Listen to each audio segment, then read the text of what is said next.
अस्सलाम वालेकुम। बस ड्रामा सीरियल चालबाज़ जिसकी अगली किस्त में आप लोग देखेंगे कि ईशल ने आशिर के कहने पर अपनी वालदा के घर से आया हुआ सामान वापस भेज दिया।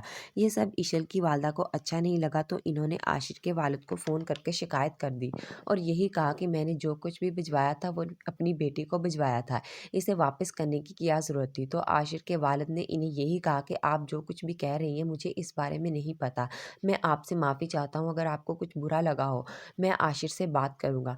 उधर आयज़ा ने आशिर के सामने अच्छी बनने के लिए ईशल से यही कहा कि ईशल तुम अपने दिल में कोई बात मत रखना, बड़ों का काम होता है समझाना, ये तो सामने वाले पर डिपेंड करता है कि वो कितना समझदार है।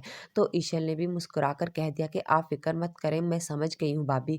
ईशल और आशिर को खुश देखकर आयज़ा को फिर से तकलीफ होगी। आयज़ा जो अनाया को अपने साथ मिलाने की कोशिश करती है और इससे यही कहती है कि अगर तुम चाहो तो तुम मेरी ताकत भी बन सकती हो और हम दोनों मिलकर बहुत कुछ कर सकते हैं। लेकिन शायद अनाया आयज़ा का साथ देने से इनकार कर देगी।